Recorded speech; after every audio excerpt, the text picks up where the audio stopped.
Assalamualaikum warahmatullahi wabarakatuh. Nama saya Muhammad Ilham, NIM 19290420799, kelas petik F angkatan 2019. Nah, di sini saya akan memaparkan materi tentang network layer dan logical addressing.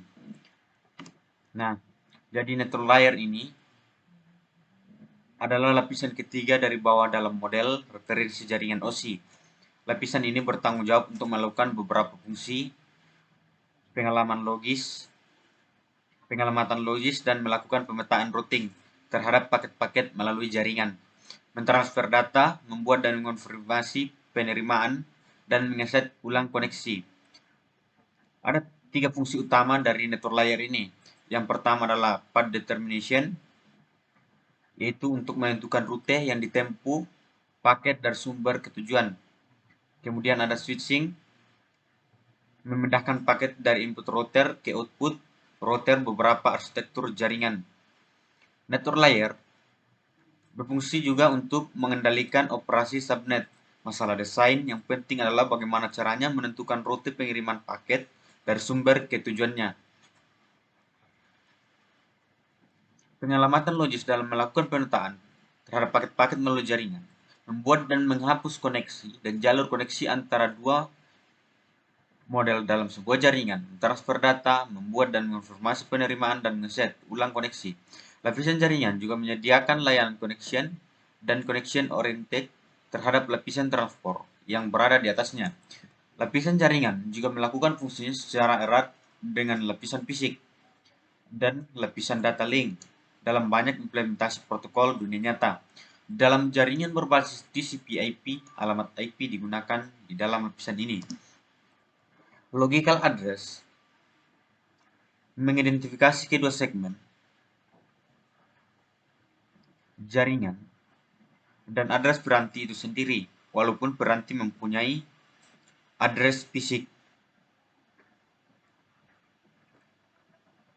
Address layer mengilustrasikan bagaimana sebuah komputer pada jaringan mengirim pesan kepada komputer dengan menggunakan jaringan TCP/IP. Mengidentifikasi akhir pengiriman paket data, di mana komputer mengidentifikasi logical address seperti IP address, bagaimana menurunkan routing untuk siapa pengiriman paket data. Layer ini juga mengidentifikasi fragmentasi dari sebuah paket dengan ukuran unit yang lebih kecil. Router adalah contoh yang tepat dari definisi layer ini. Kemudian, OSI layer. OSI layer, apabila kita melihat IP address dalam TCP/IP, model dan OSI dapat dilihat seperti pada TCP model IP address masuk pada layer network. Apabila kita melihat fungsi dari layer ini adalah untuk memberikan skema pengalaman supaya bisa mengidentifikasi antara network dan host. Mengirim paket melewati network ke host tujuan. Mengidentifikasi paket menjadi segmen dengan cara menghilangkan header yang diberikan kepada transport layer. TCP/IP atau biasa disingkat dengan Transmission Control Protocol atau jalur transmisi data, dan Internet Protocol atau jalur antar koneksi jaringan. Jadi TCP/IP ini adalah aturan standar internasional yang digunakan oleh komputer untuk saling terhubung satu sama lain. Misalnya, dari suatu daerah ke daerah lainnya, dari suatu benua ke benua lainnya, dengan menggunakan namanya ISP atau Internet Service Provider, perusahaan penyedia layanan internet dengan menggunakan jaringan WAN, LAN, dan MAN. Nah, TCP/IP ini terbagi menjadi dua bagian. Yang pertama adalah alamat IP versi 4 atau biasa disingkat dengan IPv4 yang mempunyai 32 bit.